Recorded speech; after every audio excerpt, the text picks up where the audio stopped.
Welcome back. Andhra Pradesh Dalit Mahasabha విస్తృత స్థాయి సమావేశం నగరంలో నిర్వహించారు. ఉపాధి హామీ పథకాన్ని వ్యవసాయ రంగంలోకి కలుపుతున్నామని చెప్పి దాన్ని రద్దు చేసే విధంగా టీడీపీ ప్రభుత్వం పావులు కదుపుతోందని దళిత మహాసభ ప్రధాన కార్యదర్శి కత్తి పద్మారావు ఆరోపించారు. గాంధీనగర్లోని ప్రెస్ క్లబ్లో ఆంధ్రప్రదేశ్ దళిత మహాసభ కార్యవర్గం మరియు కార్యకర్తల విస్తృత స్థాయి సమావేశం నిర్వహించారు. ఎస్సీ ఎస్టీ 20% నిధులు ఇవ్వకుండా గండికొట్టే ప్రయత్నం చంద్రబాబు చేస్తున్నారని దళిత మహాసభ కార్యవర్గం ఆరోపించింది. ఉపాధి హామీ పథకం రద్దు చేయాలని టీడీపీ ప్రభుత్వం పావులు కదులుతోందని, ఇలా చేస్తే దళిత మహాసభ ఉద్యమాలు చేపడుతుందని దళిత మహాసభ వ్యవస్థాపక కార్యదర్శి కత్తి పద్మారావు తెలిపారు.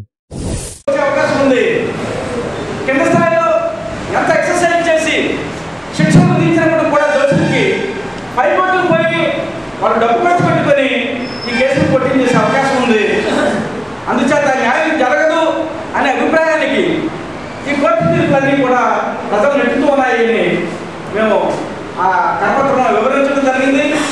అందుచేత మరి నెక్స్ట్ కార్యక్రమం కూడా దీని మీద మనం కొనసాగించడం జరుగుతుంది. అంతేకాకుండా ఆ ర్యాలీలోనూ మనం చాలా పెద్ద ఎత్తున మన కార్యకర్తలు మనం మొదట్లాగే ఆంధ్రప్రదేశ్ దళిత మహాసభ కార్యక్రమంగా టేకప్ చేసి జిల్లాలో నలుమూల నుంచి కూడా మన దళితులందరూ కూడా కార్యక్రమంలో పార్టిసిపేట్ చేయడం జరిగింది. దాంట్లోనూ మనం రాష్ట్రపతికి, సుప్రీంకోర్టు ప్రధాన న్యాయమూర్తికి, జిల్లా కలెక్టర్ వారి ద్వారా మెమోరాండం సమర్పిస్తూ హైకోర్టు ఇచ్చినటువంటి జడ్జిమెంట్ కేవలం అగ్రకుల సంపన్న కులాలకి సంబంధించినటువంటి ఒక జడ్జిమెంట్గానే కనబడుతూ ఉంది.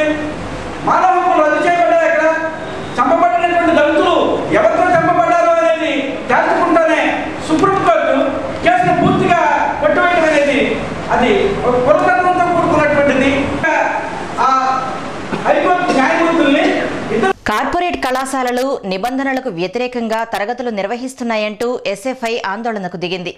ఎస్ఎఫ్ఐ నాయకుల్ని నారాయణ కళాశాల సిబ్బంది అడ్డుకోవడంతో ఇరువురికి మధ్య వాగ్వివాదం జరిగింది. నారాయణ కళాశాల యాజమాన్యం ఆదివారం నిబంధనలకు వ్యతిరేకంగా కళాశాలను నిర్వహిస్తోందని ఎస్ఎఫ్ఐ నాయకులు మండిపడ్డారు. మొగల్రాజ్పురంలోని నారాయణ కళాశాల ఎదుట ఎస్ఎఫ్ఐ ఆధ్వర్యంలో ధర్నా జరిగింది. ఈ ధర్నాకు ఎస్ఎఫ్ఐ నగర కార్యదర్శి ప్రవీణ్ నేతృత్వం వహించారు. ఆదివారం తరగతులు నిర్వహించరాదనే నిబంధన ఉంటే కార్పొరేట్ కళాశాలలు ఆ నిబంధనలను విస్మరిస్తున్నాయని తెలిపారు. ర్యాంకుల కోసం విద్యార్థుల్ని కళాశాలల యాజమాన్యం మానసిక చిత్రహింసకు గురిచేస్తున్నాయని విమర్శించారు. ఇంటర్ బోర్డు అధికారులు ఇవేమీ పట్టించుకోకుండా నిమ్మకు నీరెత్తినట్లు వ్యవహరిస్తున్నారని దుయ్యబట్టారు. ఉన్నతాధికారులు స్పందించి ఆదివారం కళాశాలలు నిర్వహించకుండా చర్యలు తీసుకోవాలని డిమాండ్ చేశారు. దేశవ్యాప్తంగా ఏదైతే కార్పొరేట్ కాలేజీలు ఉన్నాయో ఈరోజు విద్యార్థుల యొక్క జీవితాలని హరించే పరిస్థితి ప్రధానంగా కనబడతా ఉంది. ఈరోజు ఆదివారం స్టడీ అవర్స్ క్లాసు పేరుతోటి సెలవు దినాన్ని విద్యార్థులకు సెలవు ఇవ్వకుండా ఈరోజు విద్యార్థులు మేనేజ్మెంట్ని గొంతు నొక్కే పరిస్థితి ప్రధానంగా కనబడతా ఉంది. ఈరోజు ఆత్మహత్యలు కానీ, సూసైడ్స్ కానీ, ర్యాంకుల పేరుతోటి విద్యార్థులను ప్రత్యక్షంగా అనేకమైన మరణాలకి, ఆత్మహత్యలకి పులుకలిగేది ప్రధానమైన కార్పొరేట్ కాలేజీలు. ఈరోజు నారాయణ కాలేజీ యాజమాన్యం చైతన్య కాలేజీ వదులుతా ఉంటే ఒక కాలేజీకి ఒకళ్ళు పొత్తులు పెట్టుకుంటూ ఈరోజు విద్యార్థుల యొక్క జీవితాలని హరించే పరిస్థితి ప్రధానంగా కనబడతా ఉంది. మార్నింగ్ 8 గంటల నుంచి రాత్రి 8 గంటల వరకు ఆదివారం కూడా కనీస సెలవు దినం లేకుండా ఈరోజు విద్యార్థులకు నరకయాత్ర చేసే పరిస్థితి కనబడతా ఉంది. కావున ప్రభుత్వ విద్యాశాఖ అధికారులు నిద్రపోతూ అవస్థలో ఉన్నారు. రాష్ట్ర ప్రభుత్వం నిద్రపోతూ అవస్థలో ఉంది.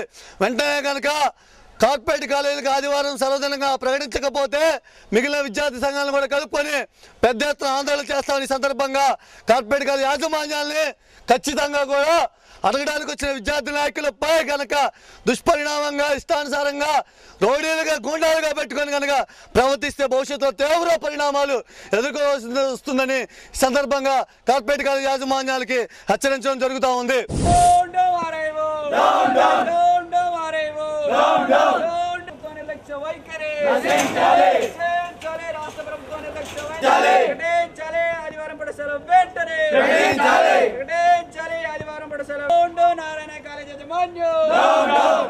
బృందావన్ కాలనీలో ఏ కన్వెన్షన్ సెంటర్ ఆధ్వర్యంలో ఇఫ్తార్ విందును నిర్వహించారు.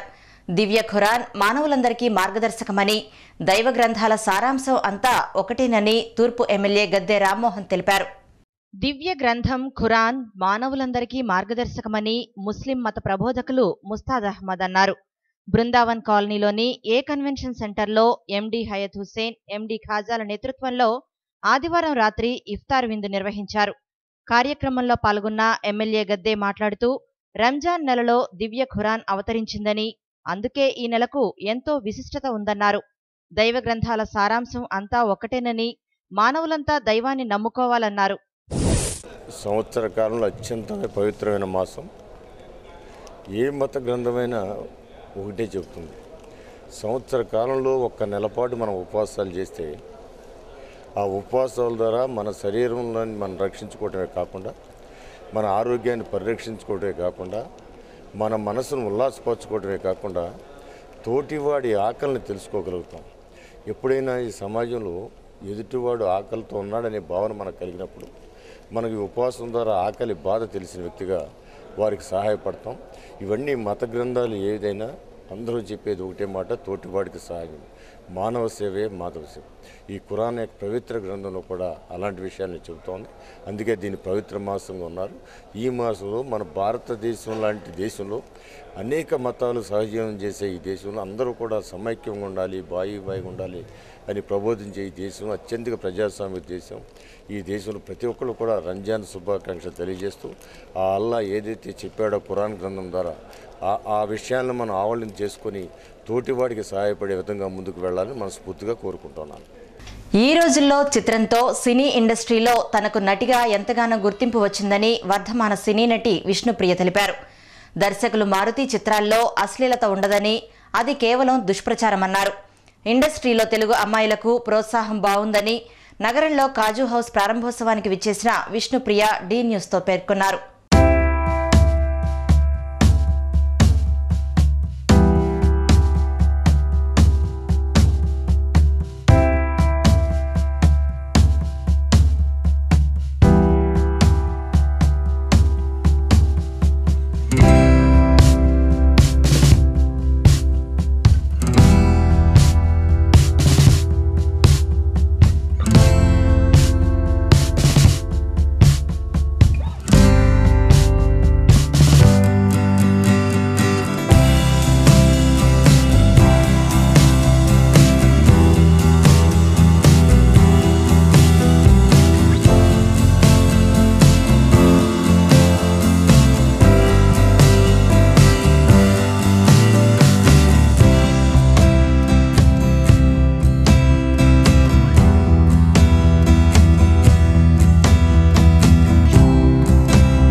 ఛానల్ వ్యూవర్స్ అందరికీ బిగ్ హాయ్.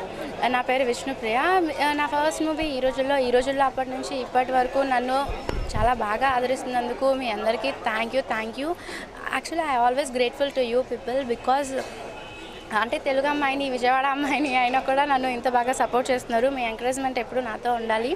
ఇంకా మంచి మూవీస్ చేయడానికి నన్ను సపోర్ట్ చేయండి.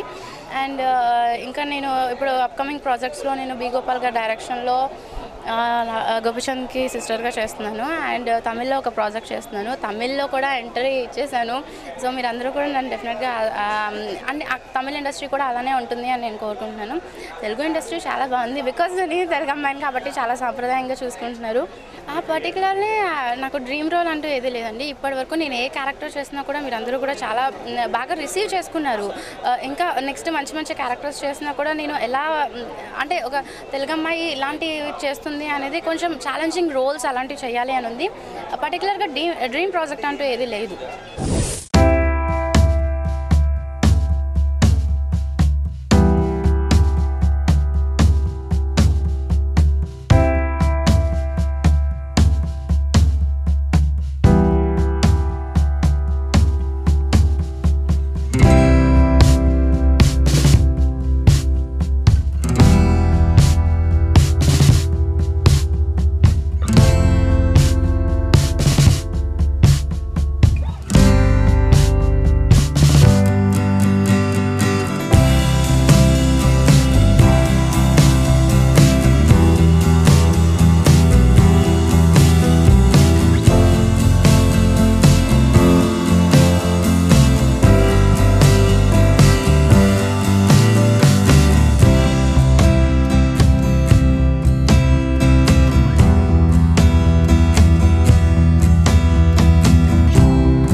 వార్తలు ముగించే ముందు ముఖ్యాంశాలు మరొకసారి.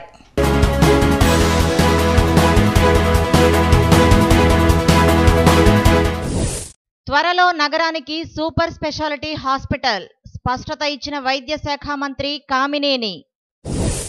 గోబెల్స్ ప్రచారంలో చంద్రబాబు ముందున్నారన్న మాజీ ఎమ్మెల్యే మల్లాది.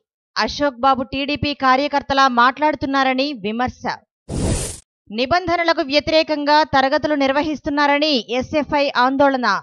కార్పొరేట్ కళాశాలలపై చర్యలు చేపట్టాలని డిమాండ్.